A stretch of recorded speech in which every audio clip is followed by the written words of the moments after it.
De nombreuses fois, j'ai entendu des frères antillais faire des réflexions très négatives à l'égard de l'Afrique et des Africains.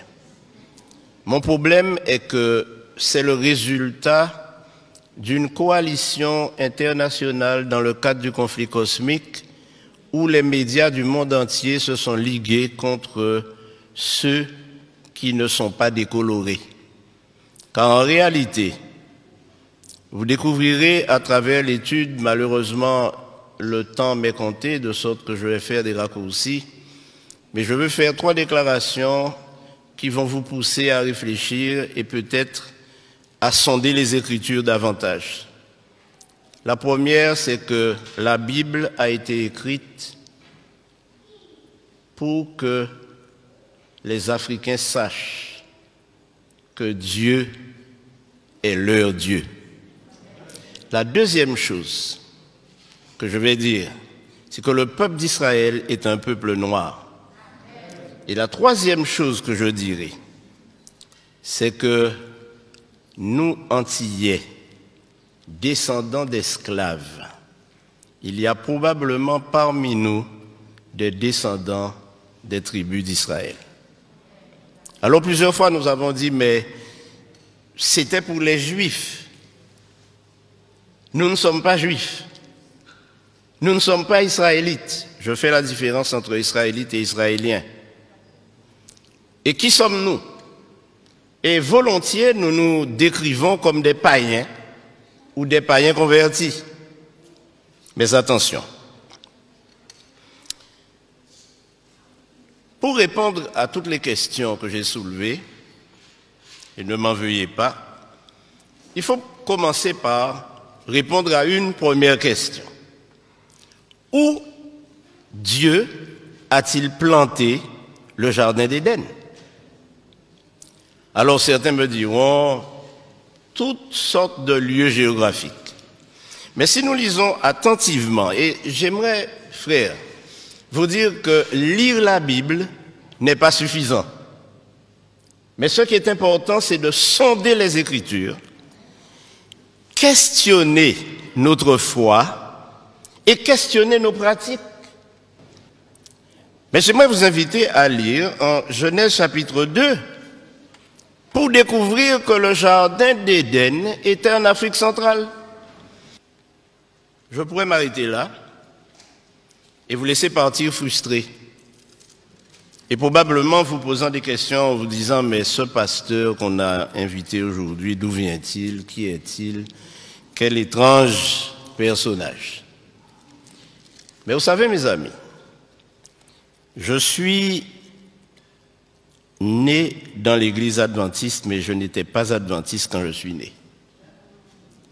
J'ai grandi dans cette église et année après année, j'ai répété ce que dit mon église concernant la parole de Dieu. Mais le Seigneur m'a fait prendre conscience de la nécessité d'étudier la Bible sans préjugés. Et en tant que fils d'esclave, le premier préjugé que nous avons développé tous ou presque, c'est que tout ce qui est bon ne vient pas de chez nous, mais de l'extérieur, oubliant que tout ce que nous avons accumulé comme conception de notre religion vient du Code noir. Et le Code noir stipulait que les Africains ou les hommes de couleur noire n'ont pas d'âme, ne sont pas capables d'adorer et ils ne peuvent pas avoir un Dieu autre que le Dieu de leur colon, de leur maître. Donc, les hommes de couleur noire ne peuvent pas avoir un Dieu autrement que blanc.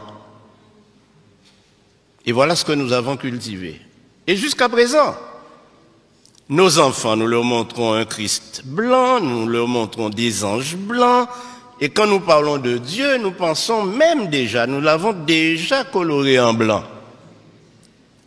Mais mes amis, la Bible m'enseigne autre chose. Tout à fait autre chose.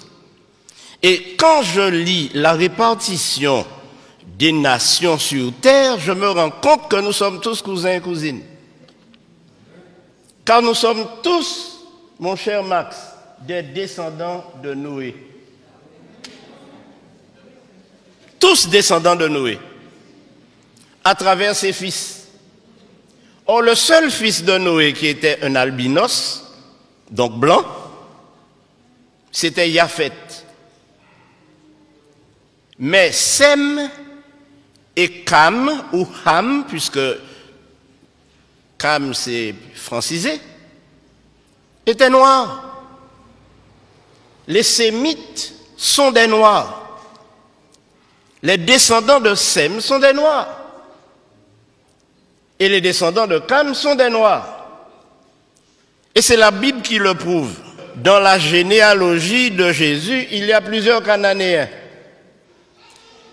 Plusieurs femmes cananéennes ont enfanté avec des Sémites ou des Couchites. Vous savez, quand nous lisons la Bible, frères et sœurs, nous ne la sondons pas. Lorsque nous arrivons sur les généalogies, sur le livre des Chroniques, nous passons au chapitre suivant ou au livre suivant. Mais lorsque nous lisons les généalogies et les chroniques, alors la Bible nous parle différemment et résonne dans notre esprit maintenant qu'il s'agit de nous-mêmes.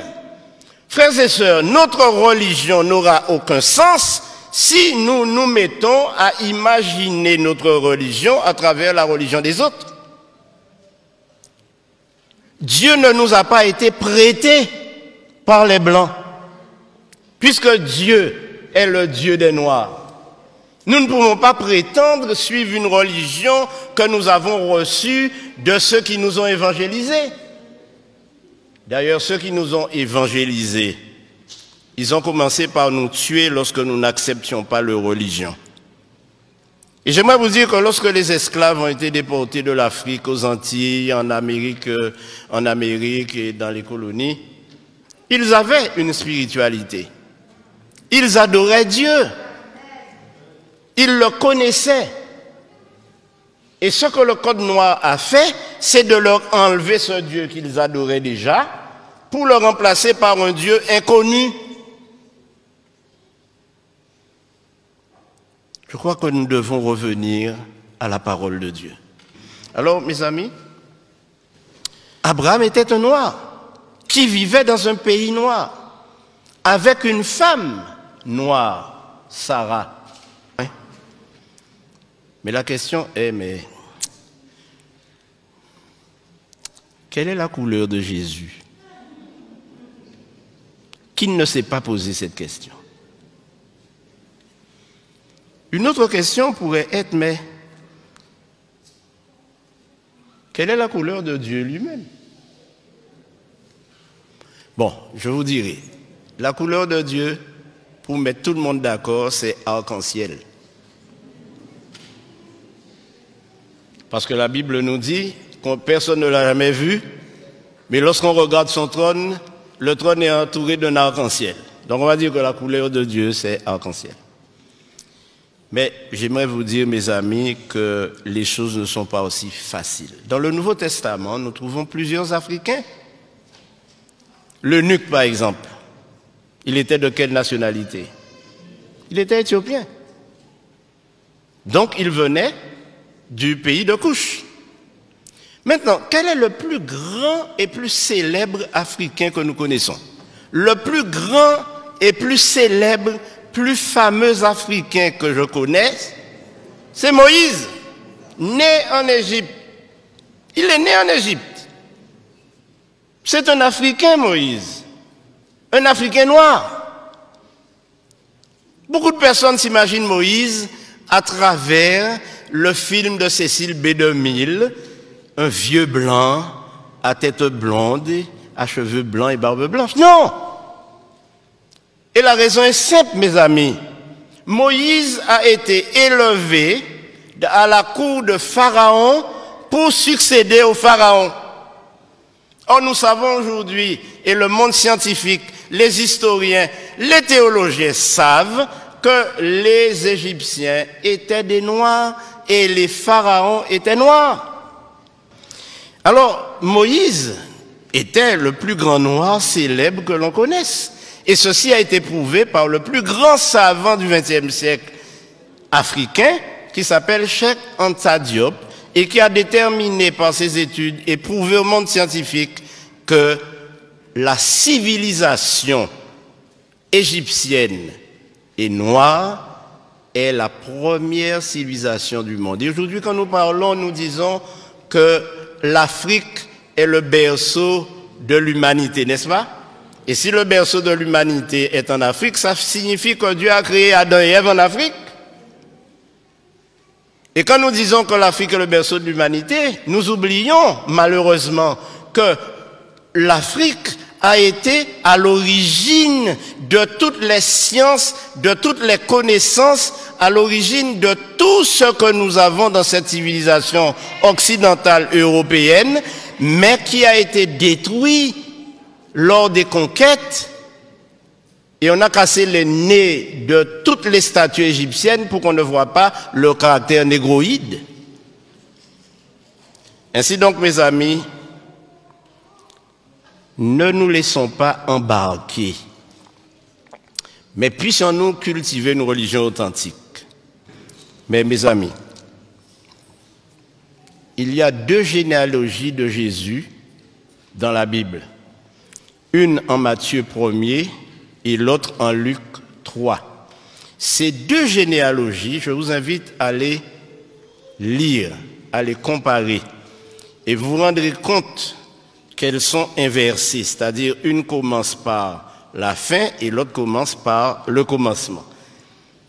Mais pourquoi ces 2 généalogies ont été données? La première, c'est que la généalogie en Matthieu prouve que Marie est bien la mère biologique de Jésus et elle était noire.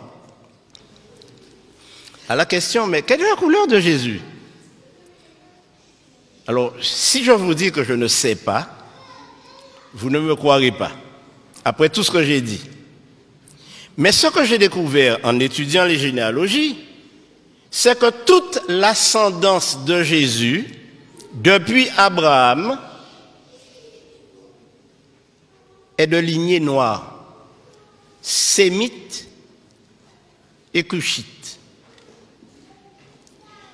Alors évidemment, la conclusion est simple. Ne me faites pas dire que Jésus était noir, mais si vous me le faites dire, je le dirai. Alors, en Jean 8, 32, le Seigneur Jésus-Christ lui-même nous dit, connaissez ce texte? Vous connaîtrez la vérité et la vérité vous affranchira. Ce dont nous avons besoin aujourd'hui, frères et sœurs, c'est d'être affranchis de tous les concepts, de toutes les idées, de toutes les philosophies que nous entendons dans les sermons, que nous entendons dans les études, que nous entendons des gens afficher et affirmer. La Bible nous dit que le peuple noir n'est pas maudit, que le peuple noir fait l'objet de l'attention de Dieu, parce que Dieu s'est adressé à des noirs. Donc, ce qu'il faut retenir, c'est que tous ces concepts que nous avons développés et qui font de nous des personnes complètement complexées, lorsque nous sommes dans un milieu où nous ne retrouvons pas les couleurs auxquelles nous sommes habitués, nous sommes complexés, nous avons l'impression d'être inférieurs. Nous ne sommes pas inférieurs devant Dieu. Au contraire, nous sommes des enfants d'Israël.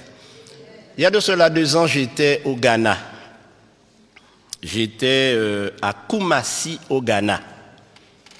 Et là, j'ai rencontré de nombreuses personnes qui m'ont dit « Nous sommes des descendants de Siméon ». Et ceci a éveillé mon attention. Mais savez-vous ce qui s'est passé? Lorsque les Romains sont entrés à Jérusalem et qu'ils ont commencé à persécuter les enfants d'Israël, qui étaient des Noirs, ils se sont enfuis en Afrique de l'Ouest. Et c'est pourquoi aujourd'hui, pratiquement toute l'Afrique de l'Ouest est peuplée de descendants d'Israélites. Cherchez et vous trouverez à Man, en Côte d'Ivoire, des descendants de la tribu de Dan. Et si vous allez jusqu'en Afrique du Sud, vous trouverez les Lemba, qui eux aussi sont des Israélites, qui pratiquent tous les rites juifs sans avoir été évangélisés par aucune nation. Alors mes frères, Simon de Cyrène, c'était un noir. Mais je terminerai par ce qui va vous renverser sur votre siège. L'apôtre Paul était un noir. Et je vous donne la référence, lisez-la à la maison. Acte 21, versets 37 et 38. Quand l'apôtre Paul s'est présenté, on lui a posé la question, mais n'es-tu pas cet Égyptien qui soulève des foules? S'il était pris pour un Égyptien, Paul n'était rien d'autre qu'un nègre marron, comme moi-même.